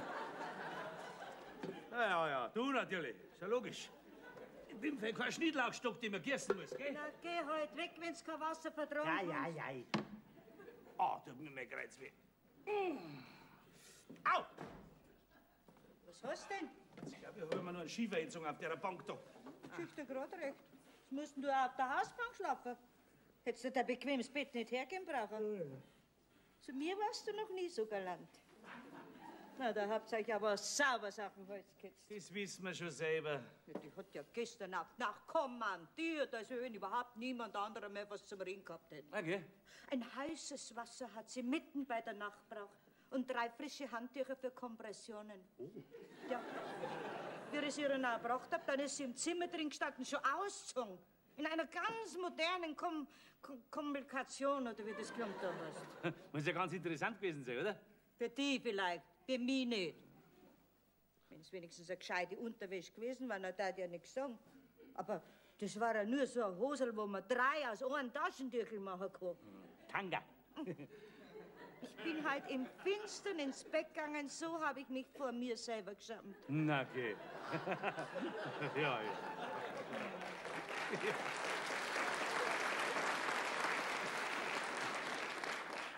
Aber brauchst keine Angst haben, die Geschichte wird schon bereinigt. Ja, aber wie? Ist doch wurscht. Nein, das ist nicht wurscht. Du musst drunter leiden und das will ich nicht. Du hättest was Besseres verdient. Ja, vielleicht dich. Und das ist jetzt nicht der richtige Moment, dass man über sowas reden kann.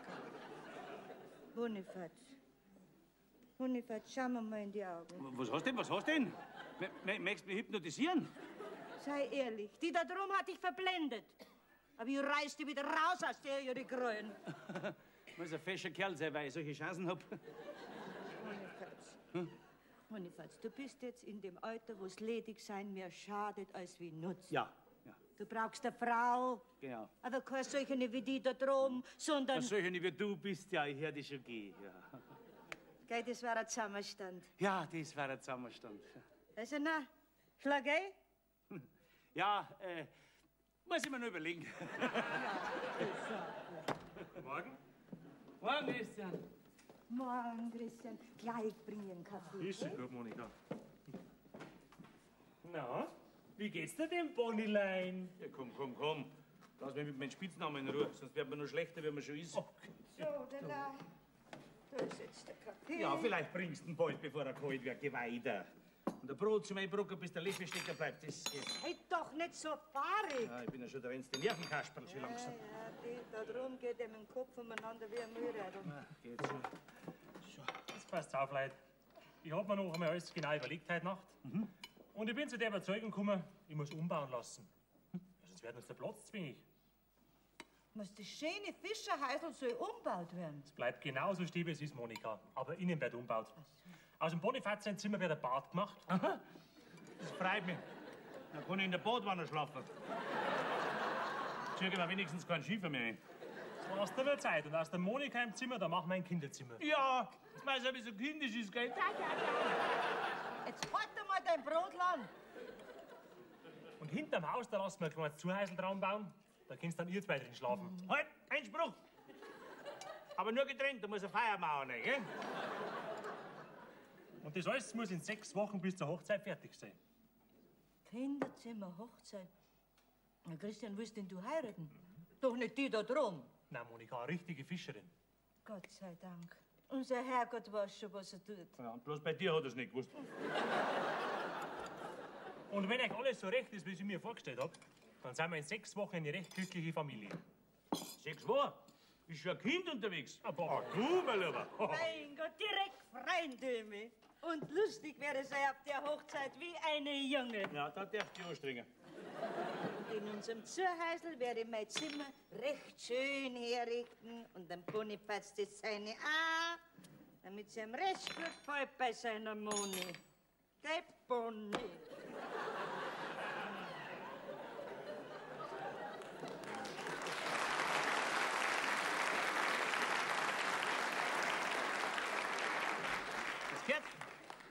Was das gehört, wie es zwitschert hat, wie ein Harzer Edelroller.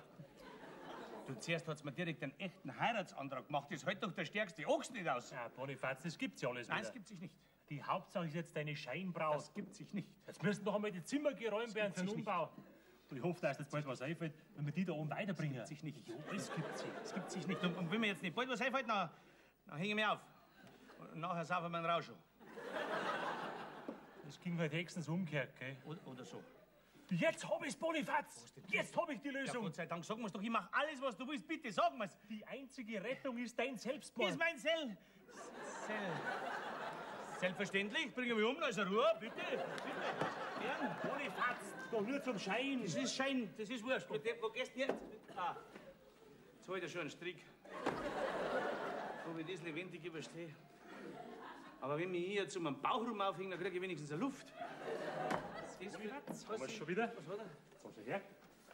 Du hast jetzt ein Schreibzeug, einen Schreiber und jetzt schreibst. Ja, was? Ja, deinen Abschiedsbrief, den ich dir jetzt diktiere. Ach so, ja, aber diktier langsam, weil sonst komme ich nicht mit, gell? Also schreib. Jawohl. Meine liebe Martha. Meine Liebe. Wieso meine? Ist ja gar nicht meine. Ja, die meine ist auch nicht. Ja, das schreiben wir halt bloß Liebe, Martha, oder? Ja. Liebe. Nein, auch nicht. Bei dir nicht. Nein, weißt du, was ich da schreibe? Martha, Rufezeichen. Zum letzten Mal schaue ich dir in die Augen. Ins Auge, für die langt eins. Komma? Komma, ja nicht mehr in meine Nähe. Nein, du sollst ja das nicht schreien, Bonifaz. Was denn? Du sollst so einen Beistrich machen, so. Ach so, Ja. das nicht. Weg. Nehmen wir's weg. Nehmen wir das weg. Komma? Mach einen Strich. Ja? Denn wenn du diesen Brief liest, bin ich nicht mehr unter den Lebenden. Wir werden schon ganz anders. Du Gispe, das ist alles nur zum Schein. Ich habe nicht den Mut, dir alles persönlich zu sagen. Doch, du, den Mut hätte ich schon. Schreib weiter. Schreib weiter. Nein, Bonifaz, du sollst dir das nicht schreien. Komm, streich's durch, das gehört nicht daher. Nicht daher? Nein. Nehmen wir's wieder weg. Ja. Ja. Also schreib. Ach so, also schreib. Nicht schreiben. Ja, was willst du denn eigentlich machen? Ich will nicht wahnsinnig schreiben. Nicht schreiben, was soll ich denn da überhaupt? Darum schreib ich dir. Geh, du brauchst doch mir nicht schreiben, du brauchst das bloß sagen, dann schreib sie hin. Ist doch umständlich, sowas.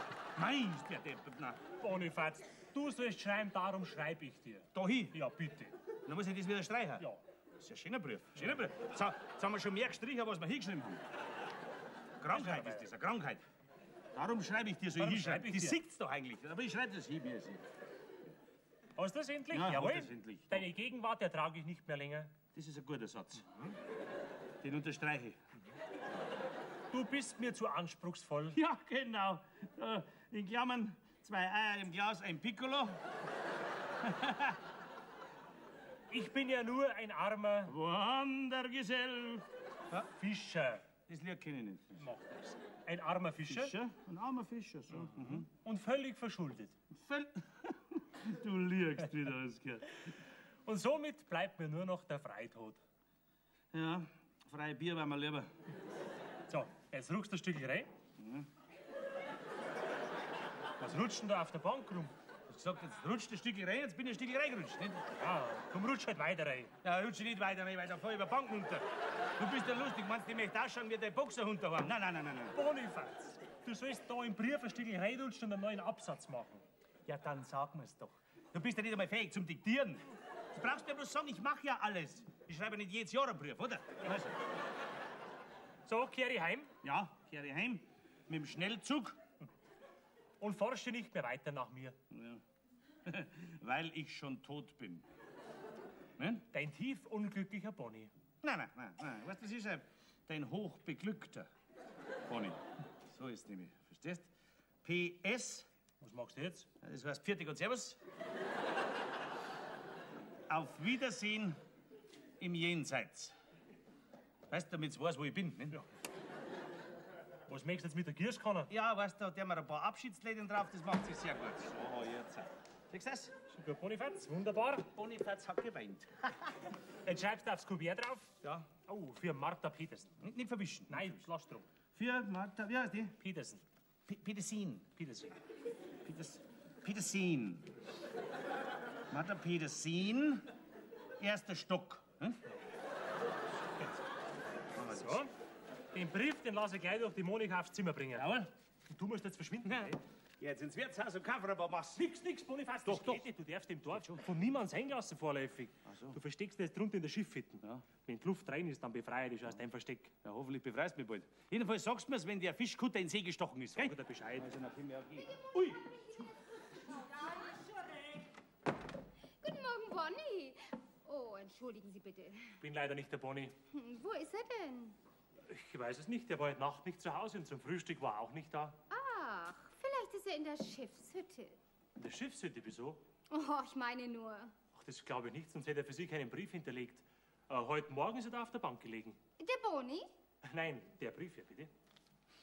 Das ist ja sehr interessant. Meinen's? Kinder, mit mir müsst ihr doch keine Komödie spielen. Wieso Komödie? Jawohl, Komödie. Und wenn ihr schon eine inszeniert, dann hättet ihr das nicht gerade unter meine Fenster machen dürfen, wo ich jedes Wort hören und verstehen konnte. Der Spaß, der ist euch restlos verpfuscht. Aber für mich fängt er erst richtig an. Ich bleibe. Solch ein Lügenkram. Hey. Nur nicht so gar, Fräulein. Ihr Kaffee? Mir ist der Appetit vergangen. Ich verzichte drauf.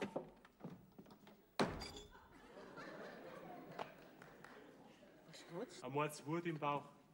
Fahrt's am Inko weg. Leider nicht, Monika. Du, ich bitte dich, räuchert's aus. Heiz hier richtig ein. Tu, was du magst, aber lass Bütchen am Leben. Ja. So sind die Mannsbilder. Wenn sie nicht mehr ein- und auswissen, dann muss ein schwaches Weib ja ein Rettungsanker sein. Ich werde jetzt aber so spaßig hinausfahren, dass man sich auf der Reeperbahn. Aber zuerst sauf ich einen Kaffee noch aus.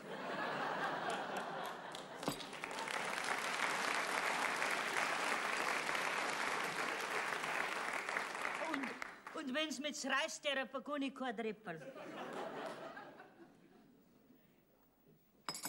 Ah, ist das ein Brief.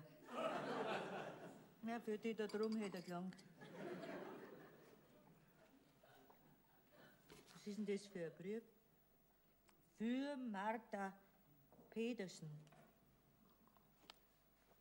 Offen ist er. Da darf man auch lesen. Ja, was ist denn das? Martha, zum letzten Mal schau ich dir ins Auge. Denn wenn du diesen Brief liest, bin ich nicht mehr unter den Lebenden. Gottes Willen, Sie haben Bonifazia Schrift. Ich habe nicht den Mut, deine Gegenwart ertrage ich nicht mehr lange. Ich bin nur ein Name. Und somit bleibt mir nur noch der Freitod, dein hochbeglückter Bonnie. Auf Wiedersehen im Jenseits.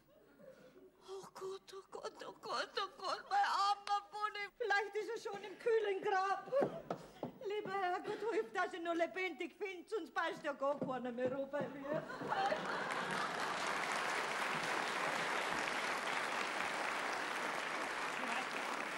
Du kennst doch unser Sommerfrischlein. Ja, freilich. Das ist ja eine ganz eine verrückte Person, du. Die fliegt auf die wie ein Wildanten. Ja, das hab ich schon gespannt. Die hat ja mich gleich mit die Augen zusammengefressen. Ja, diese. Schauf auf die wie ein Paprikastand. Und außerdem hat's Geld wie ein Hai, an die musst du dich hinwandeln. Meinst du vielleicht, dass ich heute auf die Nacht schon kommen darf? Warum denn heute auf die Nacht? Jetzt gleich beim Tag zeigst du dir unsere schöne Gegend. Die schwärmt doch so für die Natur, nicht? Und dann musst du natürlich Kahn fahren. Stundenlang Kahn fahren. Immer Kahn fahren musst du. So eine ist das. Ja. Jetzt lass den Jodler raus. Weißt du? Das magst gern, weil es romantisch veranlagt ist. Und wenn's dann da oben beim Fenster rausschaut, dann lässt das gleich zum Spazieren gehen. Jawohl, am See entlang. Ja, freilich, aber geh verschau fram. Du brauchst nicht zimperlich sein, die wartet schon drauf. Und reich, sagst du, ist auch. Steinreich, weißt du. Vielleicht heirate ich doch noch zu den Preisen auf. Was meinst du jetzt? Ja, ich tat's ja selber, aber ich habe keine Zeit, nicht? Und so eine geitige Millikur findest du ja nicht mehr. Meinst du, dass man zu Hamburg drum ein Wirtshaus einrichtet? Das heißt die dann zum Jodelwirt. Moment, ich glaub sogar, sie hat sowas gesagt. Schade, dass ich nicht jodeln kann, gell? Ja, Mann, auf viel sagst du? Na, pack ich's. Ja, freilich packst du das. Ich stehe dir bestimmt nicht im Weg, Wastel, gell? Übrigens, sie heißt Peterseen. Auf Wiedersehen. Mach's recht schön. Ja. Wiedersehen. Hallihallo,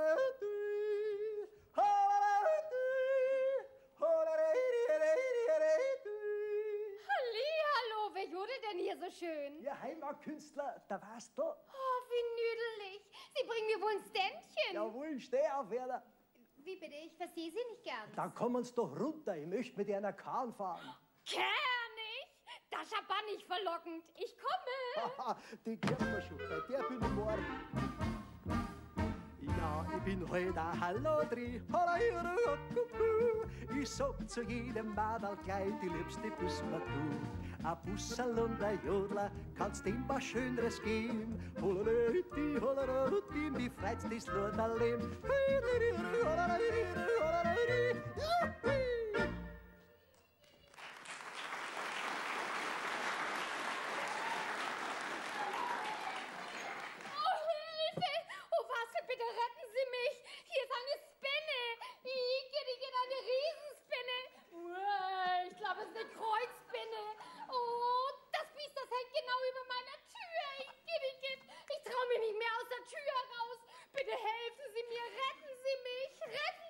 Ah, Spinne!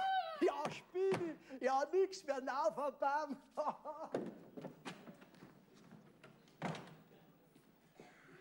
Gut, dass ich dich getroffen hab, Christian. Ich komm wegen dem Vorkaufsrecht.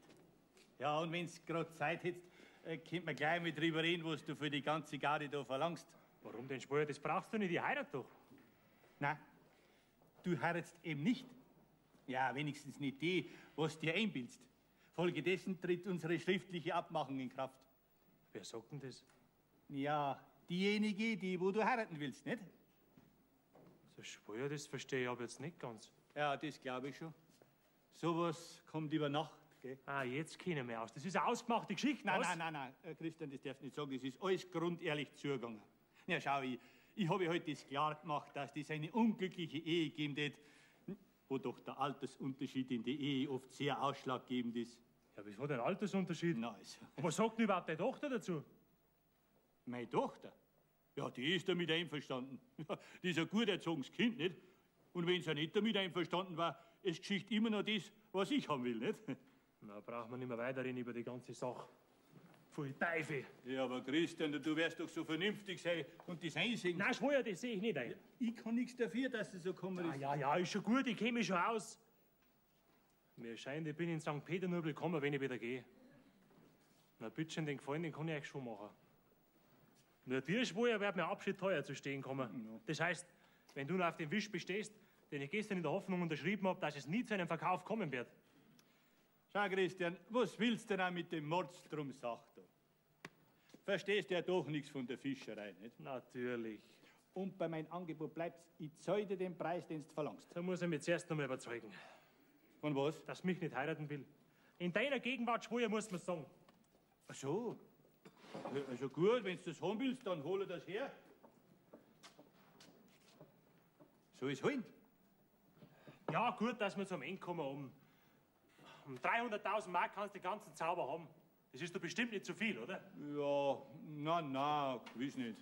Gut, Schweier, dann ist die Sache erledigt. Ja, ich danke dir schön. Ich danke dir schön. Christian, und damit du siehst, dass das ein ehrliches Spiel ist, hol ich es selber her. Dann reden wir weiter über die Geschichte. Vierte dabei. Also, dass so ein junges Ding schon so falsch sein kann, das hätte ich nie gedacht. Da kannst du doch schier an der Menschheit verzweifeln.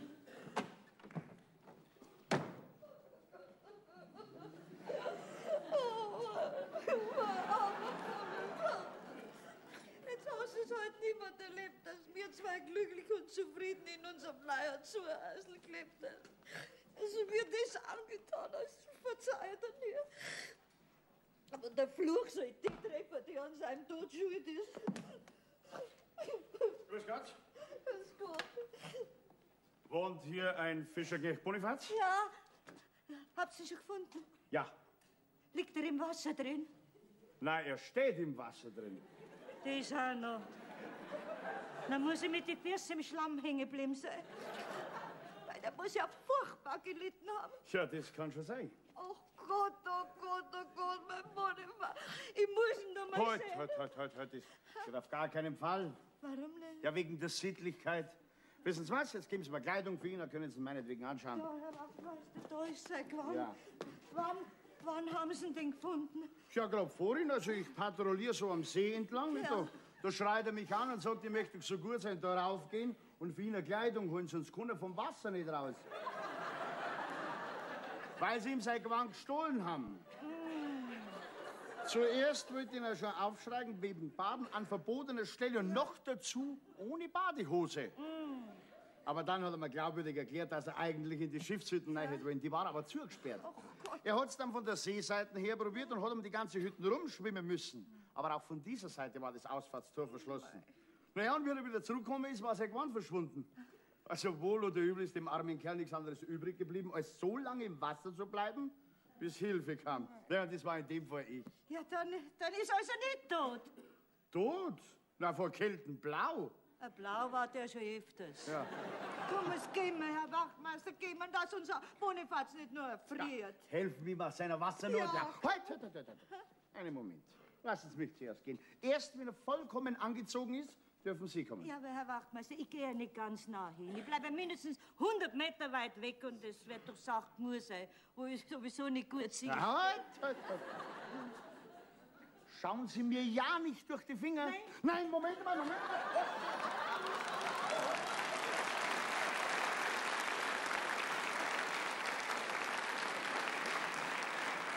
Gottes Willen, die Monika und der Wachtmeister. Ob sie schon gefunden haben? Monika, habt ihr schon gefunden? Ja! Lieber Herrgott, es wird doch der Christian nicht sein. Was ist denn los? Christian, Gott sei Dank, weil du lebst. So viel Angst habe ich gehabt. Um mich? Die Kramerin hat mir gerade erzählt, dass sie die Monika am See getroffen hat, mit einem Männergewand in der Hand. Und gewarnt hat, dass es nur so hergestessen hat. Und wie die Kramerin fragt, was passiert ist, da schluchzt die Monika, ins Wasser ist er gegangen, wegen einer Frau. Kannst du dir jetzt vorstellen, Christian, dass ich Angst gehabt habe um die? Eigentlich nicht so recht. Geh du, gestorben war ich, wenn da was passiert war. So leicht stirbt der Mensch nicht. Ja, du dummer Kerl, was hast du denn? Ich hab dich doch gleich von allem Anfang an gern gehabt. Wenn ich noch gar nicht gewusst hab, wer du bist. Wie ich vor dir gestanden bin, mit der Angel im Arm. Und du hast heile Segen gesagt. Da hätte ich dich doch schon am liebsten abpuzzeln können. Glaubst du mir jetzt, Christian? Ja, Eva, jetzt glaube ich das. Warum warst du denn gerade so komisch? Das sage ich dir erst, wenn ich mit deinem Vater im Reinen bin. Hm?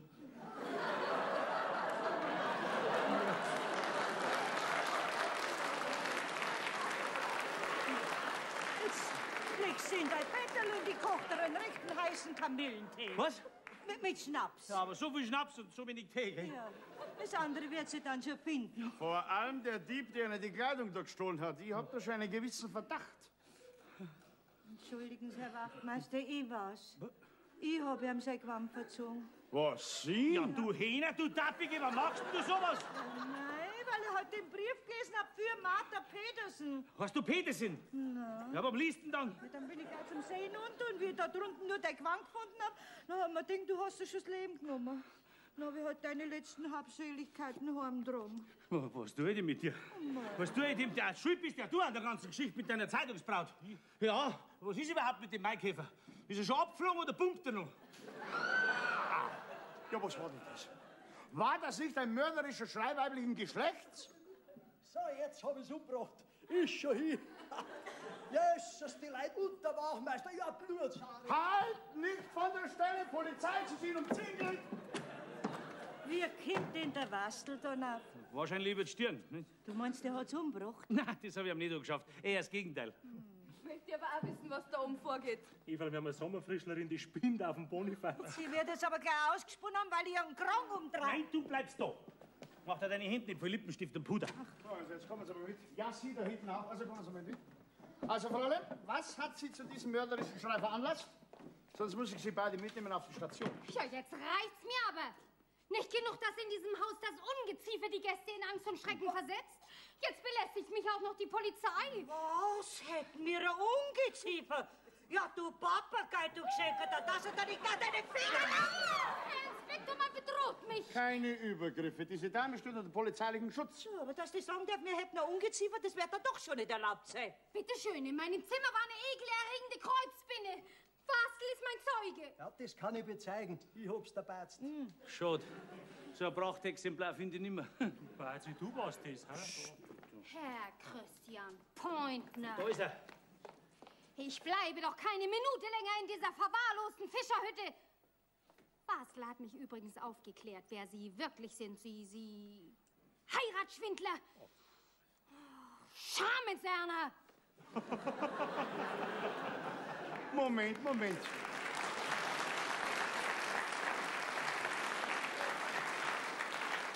Was höre ich da schon wieder ein strafbares Delikt? Christian, du lässt dir das gefallen. Eva, das ist alles in schönster Ordnung, glaub Ja, ich. das wird die Polizei überprüfen. Wie kommen Sie zu der Dame aufs Zimmer und was war dort Ihre Absicht? Ja, mei, so halt, weil es mir gewunken hat. Ja. Ach, da schau ich ja. Ach, so eine sind Sie. Sie winken. Zeigen Sie mir mal Ihre Papiere. Was heißt hier die Papiere? Mein Verlobter wird mich doch noch tagsüber auf meiner Bude besuchen dürfen. Was, Herr Wastel? Du hast dich verlobt? Geht der Scheiß-Bonifaz. Wir zwei haben uns verlobt. Jetzt zieh ich halt doch nur zu den Preisen auf. Und wenn du mal nach Hamburg kommst, auf St. Pauli, dann kehrst beim Jodelwirt auf ein Freibier ein, weil du mir die Dame zugeschanzt hast. Ja, Wastel, da muss ich dir ja gratulieren. Alles Gute. Dir auch, Mauseli. Hast den Besten erwischt. Ja, Ja, dann mache ich halt auch meine Gratifikation. komm. Schiffer Freund Petersen. Und grüßen Sie mir St. Pauli. Ja, in 10 Minuten geht mein Zug. Hoffentlich hat er keine Verspätung. Also, tschüss, meine Lieben. Wastel, meine Koffer. Ja, bin schon da, Goldschatz. Also da pfiat den Kleid. Wir kommen schon wieder auf St. Peter. Schiff, ahoi! Ja, hoi.